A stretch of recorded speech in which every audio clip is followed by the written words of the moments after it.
안녕하세요, 선생님입니다. 오늘은 직장에서 욕먹는 거 무서워하지 말자 라는 주제로 함께 하겠습니다. 직장인들이라면 회사에 대한 마음이 그때그때 참 다르죠. 어느 때는 막 회사 가는 길에 막 감사가 넘치는 거예요. 이렇게 직장에 다닐 수 있어서 정말 감사하다. 아침에 눈 뜨고 출근할 때가 있어서 너무너무 기쁘다. 그러면서 출근했다가 막 거래처랑 싸우고 고객의 무례함에 당하고 혹은 직장 상사한테 막 욕 먹고 이렇게 되면 또 회사 가지 말까 때려치고 싶다 막 이렇게 하루 만에 이렇게 될 수도 있어요. 그렇게 롤러코스터를 타도 마음이 왔다 갔다 하는 게 직장 생활입니다. 그렇다고 그럴 때마다 막 좋았다 싫었다 감정에 너를 뛰게 되면 너무 에너지 소모가 크죠. 그것보다 이제 더 큰 문제는 그렇게 쓸데없이 감정 소모하는 동안 이제 경쟁력 있게 이제 계속 성장해 나가기가 어렵게 되고, 뭐 저절로 그렇게 하면 이제 자연스럽게 퇴보하게 되면 더 부정적인 감정에 휩싸이고, 그럼 이제 또 확 스스로에 대한 회의감에 또 막 악순환이 되고 뭐 이렇게 되는 거예요. 사람들하고 부딪혀서 특히 이제 부정적인 감정이 들 때 이 사람 저 사람한테 질책당하거나 막 욕먹을 때 내가 정말 부정적인 감정이 들지 않도록 나를 최대한 방어하는 방법이 뭐냐. 이제 이 부분을 오늘 여러분들과 함께 나누도록 하겠습니다. 자, 이렇게 부정적인 감정이 들 때 어떤 생각을 해야 될까요? 첫 번째, 자, 월급 받고 내가 지불하는 게 뭐지? 이걸 떠올리셔야 돼요. 회사에 다니는 것에 대해서 이제 냉정하고 프로답게 정의할 필요가 있어요. 회사에 대해서 스트레스 많이 받거나 힘들거나 고민이 드는 사람들의 심리를 이렇게 들여다보면요. 내가 생각하는 이상적인 어떤 직장이라는 기준이 있잖아요. 그 모습에서 이제 벗어나는 부분이 전부 다 불만, 뭐 회의적인 마음, 스트레스 이렇게 되는 거예요. 혹시 내가 회사에 대한 기준을 잘못 설정해 놓은 게 아닌지 중간중간에 한 번씩 이렇게 체크해 보는 거 굉장히 중요해요. 예를 들어 볼게요. 거래처는 내가 이제 거래처가 많은데 거래처는 나한테 신의를 지켜야 되고 정직해야 되고 거짓말을 하면 안 되는 걸까요? 그렇지 않아요. 충분히 그럴 수도 있다고 생각해야 돼요. 만약 거래처에서 하는 말을 곧이곧대로 믿고 윗선에 보고하고 일을 진행했는데 그야말로 이제 뒤통수를 맞았다고 치자고요. 거래처가 당연히 이제 납품 약속을 하고 계약 직전까지 갔었는데 우리 회사랑 동시에 경쟁 회사를 막 저울질하다가 막판에 그쪽 업체랑 계약을 한 거예요. 우리는 지금 당연히 이쪽 업체랑 계약하는 걸로 어떤 다른 플랜 B를 마련해 두지도 않았는데 그럴 수 있잖아요. 그러니까 뭐 회사는 난리가 나고 그 담당자였던 나는 욕먹고 그따위로 한다고 질책당하고 근데 거래처에서는 일이 그렇게 됐습니다. 막 배 째세요 막 이렇게 되고 그런 경우들 사회생활하면 얼마든지 벌어질 수 있죠. 그러면 그들을 비난해 봐야 나만 바보 되는 겁니다. 사실 내 기준대로 거래처는 이럴 거야 이래야 돼 라는 그 기준을 잘못 정한 거죠 결국에. 그럼 이제 조정하는 거예요. 거래처 사회생활에서 만나는 어떤 사람들 그들에 대한 기준을 나한테는 지금 저렇게 성실하게 대응하지만 속으로는 경쟁사와 함께 저울질해서 나를 난감하게 만들 수도 있어. 이렇게. 그게 거래처야.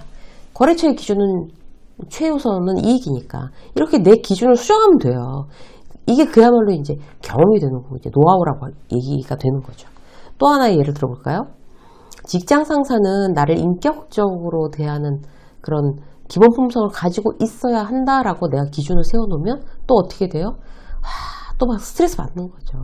그 좋은 사람 만나면 괜찮은데 막 인품이 엉망진창인 사람을 랜덤으로 만났어요. 직장 상사로. 엄청 스트레스 받아요. 물론 그런 이제 인품이 엉망인 직장 상사가 나쁜 거예요. 근데 내 기준을 내가 내 마음대로 세웠구나 이렇게 생각해야 돼요. 세상에는 수많은 수많은 유행이 있어요. 나랑 맞지 않는 직장 상사, 인품이 부족한 사람이 나한테 걸렸구나 지금. 인정. 그리고 또 떠올려야 되는 거. 저 사람은 뭐 일시적으로 일하는 거지. 뭐 유감스럽지만 뭐 잠깐 같이 있어야지 어떻게 하겠어. 뭐 이 정도는 버텨야 된다. 이건 거죠. 이게 직장 생활인 거예요. 저도 이제 직장 생활 오래 하면서 참 별별 직장 상사들을 다 만나봤어요. 뭐 저런 사람이 다 있지. 정말 이해할 수가 없네. 좋은 사람도 있었지만 나쁜 사람도 있단 말이에요. 근데 사실 직장 상사는 이해해야 하는 대상이 아닙니다. 그냥 그대로 인정하는 대상이에요. 왜? 비즈니스로 만났잖아요. 그 사람을 내가 선택한 게 아닌데 뭘 이해하고 말고 애를 써요. 그냥 스트레스 받을 때마다 이제 허들을 만날 때마다 자, 내 기준을 지금 잘못 설정한 게 아닌가? 이걸 자꾸 그냥 수정해보는 어떤 그런 내 노력? 이런 것도, 나를 이제 스스로 마음을 힘들게 하지 않는데 대단히 도움이 됩니다. 자, 두 번째. 부정적인 마음이 들 때 어떻게 생각하셔야 될까요? 회사에 대한 피해의식은 내 착각이라는 거예요. 제가 이제 강의를 갔어요. 끝나고 나서 질문 있으세요? 굉장히 좋은 회사였어요. 입사하기가 참 어려운 회사. 그야말로 고시를 뚫고 들어와야 된다는 정도로 아주 힘든 회사의 신입사원들이었어요. 정말 애먹고 열심히 공부했을 거예요. 저 부모님이 얼마나 자랑스러워 하실까? 이제 그런 생각이 드는 친구들이었어요. 근데 아무런 의욕 없는 표정으로 질문 있습니다. 이렇게 딱 손을 드는 거예요. 그래서 질문 뭐냐고 그랬더니, 출근 시간이 9시면 몇 시까지 출근해야 되나요? 진짜 굉장히 제 입장에서 황당한 질문이었어요. 그러니까 이유인 즉슨 뭔가 하면, 아니, 9시가 출근 시간이라서 내가 9시에 오는 걸 왜 뭐라고 하는 거야? 이제 이거였어요. 이런 고민이라는 거예요. 제가 이제 특히 신입사원들을 교육할 때는 그야말로 이제 강의의 목표가 동기부여, 회사 생활에 대한 어떤 인사이트잖아요. 근데, 그 강의 효과가 전혀 없었나? 순간적으로 의아했어요. 그리고 이제 정신 다시 차리고 생각을 해봤어요. 저 친구가 나한테 이 얘기를 물은 이유가 뭘까? 자, 내 시간을 단 5분이라도 회사에다 뺏기고 싶지 않다. 내가 손해보고 싶지 않다. 9to5를 지키는 게 내가 손해보지 않는 길이야 라고 생각하기 때문에 그래요. 비단 신입뿐이 아니라 대부분의 직장인들이 회사에 대한 피해의식을 가지고 있어요. 내 청춘을 이 건물 안에서 이렇게 다 보내는구나. 밖에선 꽃이 피는데 진짜 나는 이 콘크리트 안에서 청춘을 보내는구나. 알량한 월급 때문에. 이렇게 이제 푸념하는 경우가 있단 말이에요. 근데 그건 한마디로 내 착각일 확률이 아주 높아요. 99%입니다. 99%. 왜냐하면 회사는 내가 아니어도 돼요. 사실. 아쉬울 게 없어요. 시스템과 자본, 노하우를 다 갖춘 회사가 왜 나한테 그렇게 나를 그렇게 막 털어먹는다고 그렇게 우리가 피해의식 가질 필요 없다는 거죠. 거꾸로 생각해야죠. 나라는 개인이 회사를 최대한 활용해 먹는다. 이렇게 생각하는 게 맞아요. 예를 들어 볼게요. 거래처 영업을 시작했어요. 나는 원래 마케팅 가고 싶었는데 영업팀이 된 거예요. 나는 왜 영업팀이야? 난 다른 부서가 좋은데 이렇게 생각할 일이 아니라니까요. 회사를 이용해서 영업을 배울 기회잖아요. 영업을. 언제 내가 영업을 돈 받으면서 배워보겠어요. 오, 럭키한데 회사를 한번 제대로 활용해 볼까? 이렇게 회사에서 명함 만들어주고 내가 주니어급이라면 이제 선배가 시니어 선배가 또 가르쳐주고 공짜로 영업하는 방법을요. 회사의 파워를 이용해서 뭐 격렬한 논쟁을 통해서 그 조건을 맞춰보는 어떤 그런 내가 그런 경험을 쌓기도 하고 합의에 이르는 과정을 내가 훈련받는 거라고 생각해 보세요. 이렇게 되면 뭐 근무 시간 이후에 근무해도 나 공부한 거예요. 내가 능숙해지는데 회사가 늦게까지 한다고 야근비 주고 택시비도 주고 저녁밥도 줘요. 오, 괜찮은데? 이렇게 생각해야 되는 거예요. 그렇게 난리를 쳤는데 계약이 안 됐어요. 실패했어요. 그 팀장이 지금 넌 몇 년 차인데 아직 그런 피라미드 고객도 제대로 핸들이 안 되냐 이렇게 막 욕먹었어요. 후배들 있는 데서 니들도 열심히 안 하면 김대리처럼 된다 막 이렇게 모욕당했어요. 물론 기분 나쁘죠. 기분 좋을 사람이 누가 있겠어요. 근데 여기서 떠올려야 될 건 뭐냐. 욕먹으면서 내가 오늘 배운 게 뭐냐 이거예요. 퇴근 후에 그 직장 상사의 욕을 묵상하는 게 아니라 그 거래에서 내가 실수한 건 뭐지? 오늘 내가 다시 이렇게 정말 기억해둬야 될 노하우는 뭐지?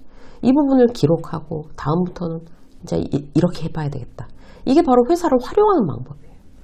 내가 그 명함이 없다면 그 거래처가 나를 만나주겠어요? 안 만나주죠. 회사를 충분히 활용해서 월급 받으면서 난 세일즈에 대한 노하우를 탄탄히 쌓고 내가 다른 회사에 이직하더라도 내놓을 수 있는 스펙을 내가 여기서 쌓는 거예요. 거기에다 내 감정의 초점을 딱 맞추면, 아이, 뭐 좀 욕먹은 거 그거야 뭐. 이렇게 되는 거예요.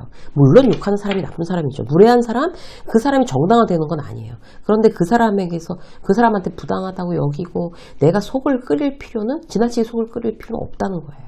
그건 그 사람 문제인 거죠. 그 사람의 인격의 문제지 내 문제는 아니라는 거예요. 그렇게 감정의 선을 확 그어버리는 거죠. 자, 세 번째. 실패 비용은 수업입니다. 예전에 저는 이제 회사에 있을 때 제가 이제 우리 본부를 책임지고 있는데 비공식적으로 맡은 부서가 하나 있었어요. 근데 나는 그쪽 부서에 대해서 어떤 그 업무에 대해서 내가 전문성도 없고 내 메인 업무랑 별로 관계도 없는데 이제 이 부서가 붕 떠가지고 회사의 내부적인 사정으로 해서 그냥 제가 떠맡은 거예요. 선배 임원이 저한테 부탁해서 그냥 임시만 그냥 맡아갖고 있어. 그냥 형식적인 거야. 그냥 사인해주고 이제 잠깐만 그냥 형식적으로는 맡고 있어라고 해갖고 그렇게 아무 생각 없이 맡은 거예요. 근데 그 잠깐 맡고 있을 때 하필 어마어마한 사고가 터졌어요. 그 부서에서. 근데 제가 그 히스토리를 모르잖아요. 그냥 잠깐 맡고 난 진짜 그야말로 진짜 사인만 하고 있었는데. 근데 회의 시간에 공식적으로 저한테 그 책임을 그 부서를 잠깐 맡아달라고 부탁한 그 선배 임원이 저한테 책임을 묻더라고요. 그렇게 큰일이 터졌는데 왜 당신은 그렇게 태평하고 있어? 이렇게. 그 욕을 먹은 거예요. 근데 그 자리에서 아니 잠깐만 제가 그냥 형식적으로 맡고 있는 거잖아요. 이렇게 얘기할 수는 없잖아요. 그래서 그냥 그대로 욕을 먹고 있었어요. 그래서 속으로는 완전히 뒤통수 맞았구나 이렇게. 아무 말 못하고 제가 나오면서 나 배웠구나. 회사에서 누구의 말도 액면 그대로 믿으면 안 되는 거였구나. 잠깐이라도 책임자로 사인하라고 하면 자, 책임질 문제가 생겼을 때 내가 어디서부터 어디까지 책임져야 됩니까? 라는 거를 굉장히 공식화 시켜놨어야 되는구나. 그거 배운 거예요. 진짜 욕 먹고 배운 거죠. 욕 먹고. 그런데 그런 깨달음이 나중에까지 사회생활을 하는데 굉장히 도움이 되더라고요. 아주 찡한 경험이었어요. 도움이 되는. 쓰라리게 배웠다. 뭐 이렇게. 이런 경험은 다 욕먹으면서 비난당하면서 내가 뒤통수 맞으면서 생기는 학습 불량이다 라고 생각하면 사실 결국 다 맞습니다. 그래서 우리 어떻게 해야 돼요? 비난당하거나 욕먹는 거 너무 무서워하지 마세요. 욕먹는 이후에 그걸 내가 어떻게 받아들였냐, 어떻게 그걸 활용할 거냐, 여기서 이제 그 이후의 사회생활의 성공 여부가 결정됩니다.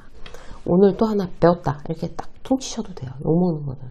그렇게 오늘도 정말 마음은 쓰리지만 이제 부정적인 얘기를 듣고도 그거를 제대로 지혜롭게 여러분들이 활용하셔서 앞으로의 직장 생활에 승승장구하시길 바라겠습니다.